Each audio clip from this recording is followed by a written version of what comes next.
Techme from B-Town, Ontario asked, is it challenging to brush your teeth in space without getting toothpaste up your nose from weightlessness? Well, let's talk about how to brush your teeth in space. Standard toothbrush, nothing magical there. But we got a few different things. We don't have running water. You can't have a tap. You can't have a sink because water would flow everywhere. And so what do you do to wet your toothbrush, and where do you spit afterwards? Those are the big questions. So first we just fill up a water bag with water, and this is what we're going to put on our toothpaste. So let me get a ball of water here. There's a nice ball of water floating on the end. Shut off the straw very carefully. Okay, and get my toothbrush wet. Toothbrushes soak up water nicely. So now I have a nice wet toothbrush. Good. So I'm partway there. Got my toothbrush wet. Now I just need to put some toothpaste on it and get cleaning my teeth. So I'm going to suck the water off it because where else would it go? Nice wet toothbrush. Grab some toothpaste. We just use standard toothpaste in space. Squeeze a little on, not too much because you're going to have to clean it up later. Okay, so there's my toothpaste on my toothbrush. It's wet. It's ready to go. It's loaded. Brush my teeth just like normal.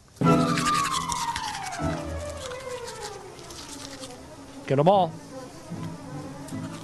especially the ones in the back.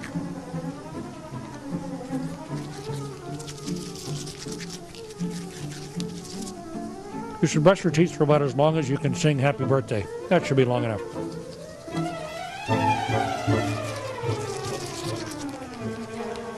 Okay, so now what am I going to do?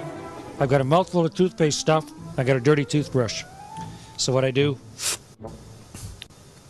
is I just swallow the toothpaste. It's edible, won't kill you. And what else am I going to do? Put it in a rag and have a dirty rag? Doesn't make any sense. So in space, you don't swallow your toothpaste. It leaves my toothbrush just a little bit dirty, so I need to find where my water went and rinse it out.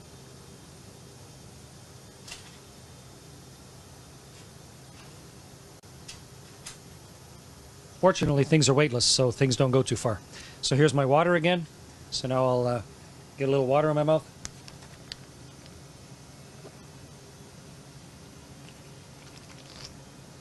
Rinse out my toothbrush. So I have a relatively clean, slightly damp toothbrush to put back in my toothbrush case. The toothpaste is hung back on the wall. We communally share one toothpaste tube, just like living in a dormitory, and I still have good water to drink. And it doesn't go up your nose. There's nothing to push it up your nose. It just floats, so it works fine. That's how you brush your teeth in space.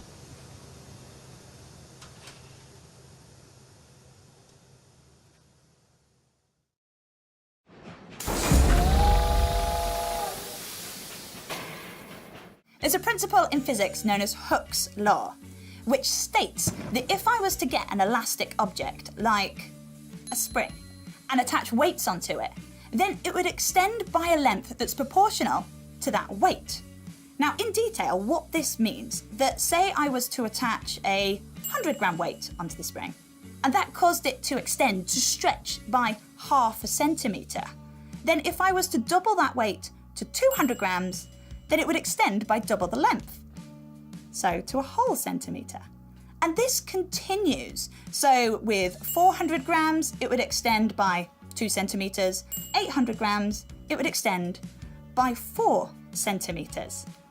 And this goes on, like I said, but as soon as you take the weights off, the spring, because it hasn't reached what's known as its elastic limit, returns to its original length. So let's try another spring. And again, let's add weights onto it. And yes, it extends. But take these weights off, and this one doesn't return to its original length until I take it off this clamp and dip it in this hot water here. And you can see that it does return to its original length. So why is this spring acting different to the first spring? Take a look at these possible answers and click on the one that you think best describes what's going on here.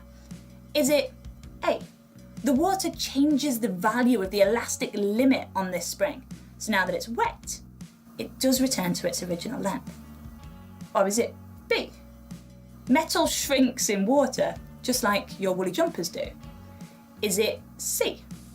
This spring is made of a special type of metal, one that remembers a preset shape. Or is it D? The water oxidizes the metal, causing it to contract. Do you decide? Go on, click on one.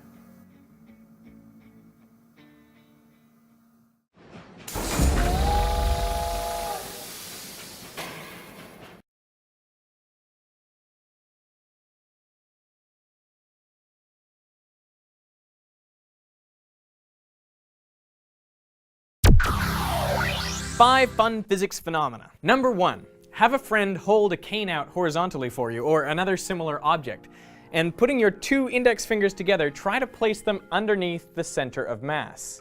When they let go, you will find it doesn't normally work.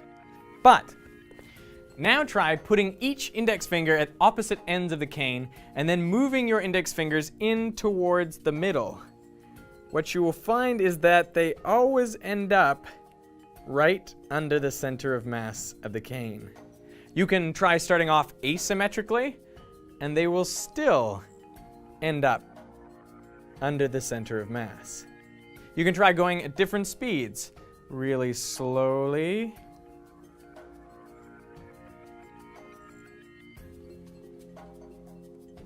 or really fast. But you still end up perfectly under the center of mass. How does this work? Number 2, the phone flip. Have you ever tried to spin your phone? If you do it in this direction, it's pretty easy. It stays nicely aligned. If you spin it along its short axis, you'll also find it spins very well. But if you try to flip your phone end over end like this, you can't do it cleanly. The phone will never flip simply end over end without also rotating in one of the other directions. Even when I make an almost perfect flip, instabilities grow until the phone rotates around another axis.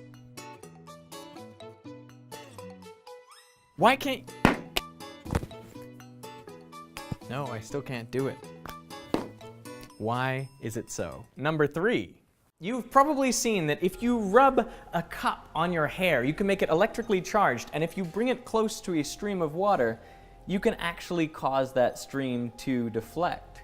Now, usually this is used in chemistry textbooks as a demonstration of the polar nature of water. Water is a molecule with a more positive side and a more negative side. And so what happens, so you're told, is that the water molecule flips around so the positive side of the water faces the negative side of the cup, and that is what attracts the water to the cup. But this is not the real explanation.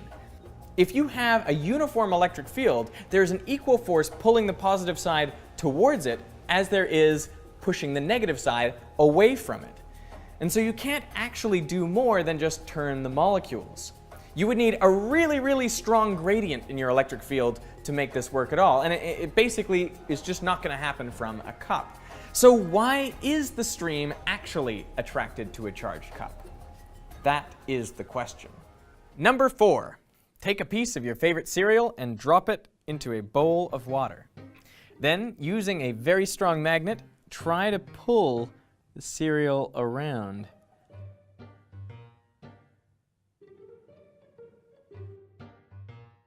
Isn't that cool? So why is cereal magnetic? And finally 5, the tea bag rocket.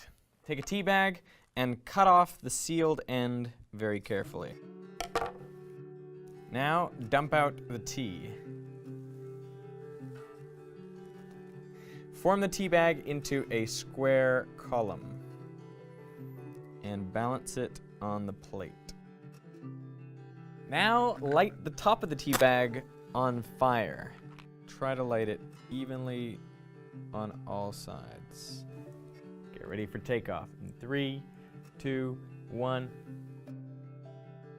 Ha! Yeah! That is the beauty of the tea bag rocket. So why did that happen? So how do all of these phenomena work? Let me know in the comments, or make a video explaining any or all of them. Or subscribe to the channel and I'll post the answers next week. I hope you enjoyed those fun physics phenomena. I know a guy who would, the former commander of the International Space Station, Commander Chris Hadfield. I'm actually hosting live events with him in late August in Sydney and Canberra. I am so looking forward to that. Now, the Sydney shows are all sold out, but there are still, as of now, tickets to the Canberra show. So if you want to come to that, check out the link in the description. Now, Chris Hadfield actually wrote a book called An Astronaut's Guide to Life on Earth. And I am listening to it right now as I travel around the world, and it is awesome because it contains great advice not only for people who want to become astronauts, but also for everyone who wants to lead a meaningful life here on Earth. And you can download this book for free if you like by going to audible.com/Veritasium, or you can pick any other book of your choosing for a 1-month free trial. Audible is a great service with over 150,000 titles in all areas of literature, including fiction, nonfiction, and periodicals. And so you can find virtually anything you want there. And by going to audible.com/Veritasium, they know that I sent you and they help me out to continue making these videos for you for free. So I really want to thank Audible for supporting me, and I want to thank you for watching.